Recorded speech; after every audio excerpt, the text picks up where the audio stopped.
Rudi, pemuda berusia 25 tahun, menatap kosong jalanan yang ramai. Di tangannya, ia genggam erat ijazah SMA, satu-satunya senjata untuk menghadapi kerasnya hidup di Jakarta. Wajahnya tampak lelah, menyimpan segudang mimpi yang masih tertahan. Ia ingin bekerja, ingin membangun keluarga kecil yang bahagia, ingin hidup layak seperti orang lain. Tapi kenyataan tak semudah mimpi. Rudi hanya lulusan SMA, sementara lowongan pekerjaan dipenuhi dengan syarat sarjana. Pintu demi pintu ia ketuk, hanya untuk menerima jawaban yang sama. Maaf, lowongan sudah terisi. Kekecewaan bercampur putus asa mulai menggerogoti semangatnya. Hari-hari Rudi dipenuhi rasa cemas. Ia tahu beban di pundaknya semakin berat. Orang tuanya, yang juga hidup pas-pasan, sangat berharap padanya. Rudi ingin membalas semua pengorbanan mereka, ingin membuat mereka bangga. Tapi bagaimana bisa jika kesempatan tak kunjung datang? Setetes air mata jatuh di pipi Rudi. Ia merasa gagal, terjebak dalam lingkaran kemiskinan yang sulit untuk diputus.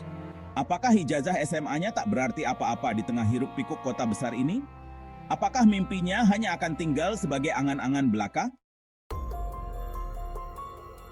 Rudi tidak sendirian. Ribuan, bahkan jutaan anak muda di Indonesia mengalami nasib serupa. Tingginya angka pengangguran, terutama di kalangan lulusan SMA dan SMK, menjadi bukti nyata sulitnya mencari kerja di negeri ini. Persaingan semakin ketat, gelar sarjana seolah menjadi syarat wajib. Peluang kerja yang tersedia tidak sebanding dengan jumlah pencari kerja. Perusahaan berlomba-lomba mencari kandidat terbaik dengan kualifikasi dan segudang pengalaman. Sementara Rudi dan jutaan anak muda lainnya tertinggal di belakang, terhimpit sistem yang seolah tak berpihak pada mereka. Mereka adalah aset bangsa yang terabaikan. Potensi dan semangat mereka terkubur oleh minimnya kesempatan. Pendidikan yang mereka terima seolah tak cukup untuk bersaing di bursa kerja yang semakin kompleks. Alih-alih mengejar mimpi, mereka terpaksa berjuang hanya untuk bertahan hidup. Kondisi ini diperparah dengan minimnya informasi dan akses untuk meningkatkan keterampilan. Banyak dari mereka tidak tahu harus berbuat apa, harus pergi kemana untuk menambah kapasitas diri. Mereka terjebak dalam lingkaran setan. Tidak bekerja karena kurang pengalaman. Tidak punya pengalaman karena tidak dapat kerja. Setiap pagi, Rudi bangun dengan tekad baru. Ia membaca dengan lahap setiap lowongan pekerjaan di koran. Ia rela antri berjam-jam di bursa kerja, berdesak-desakan dengan ratusan pelamar lainnya. Namun hasilnya selalu sama, kekecewaan. Wawancara kerja telah menjadi momok menakutkan bagi Rudi. Ia gugup, tidak percaya diri ketika harus bersaing dengan para sarjana. Pertanyaan-pertanyaan sulit dan terkadang memojokkan membuatnya semakin merasa kecil. Ia tahu ijazah SMA adalah kelemahan terbesarnya. Penolakan demi penolakan perlahan meredupkan semangat Rudi. Rasa percaya dirinya runtuh, berganti dengan keraguan dan keputusasaan. Ia mulai mempertanyakan kemampuan dirinya, mempertanyakan arti dari semua perjuangannya selama ini. Apakah ia ditakdirkan untuk hidup dalam bayang-bayang kemiskinan? Di titik terendahnya, Rudi hampir menyerah.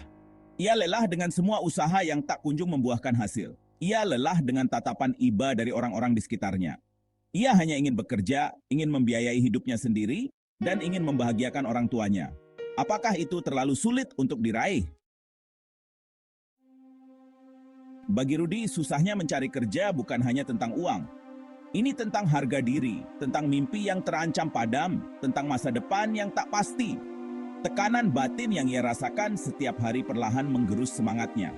Ia menjadi lebih pendiam, lebih sering menyendiri. Senyum yang dulu selalu menghiasi wajahnya kini semakin jarang terlihat. Ia malu bertemu dengan teman-teman lamanya yang telah sukses. Perasaan rendah diri dan minder selalu menghantuinya. Kondisi ini juga mempengaruhi hubungan Rudi dengan keluarganya. Ia merasa menjadi beban, bukan kebanggaan. Setiap kali melihat wajah kecewa kedua orang tuanya, hatinya seperti disayat sembilu. Ia ingin berbuat lebih, tapi apa daya, tangannya terasa terikat. Kesulitan ekonomi yang berkepanjangan juga mengancam kesehatan Rudi. Ia sering jatuh sakit akibat pola makan yang tidak teratur dan stres yang berkepanjangan. Ia tidak mampu berobat ke dokter karena terbentur biaya. Lingkaran setan kemiskinan semakin erat menjeratnya, membuatnya tak berdaya.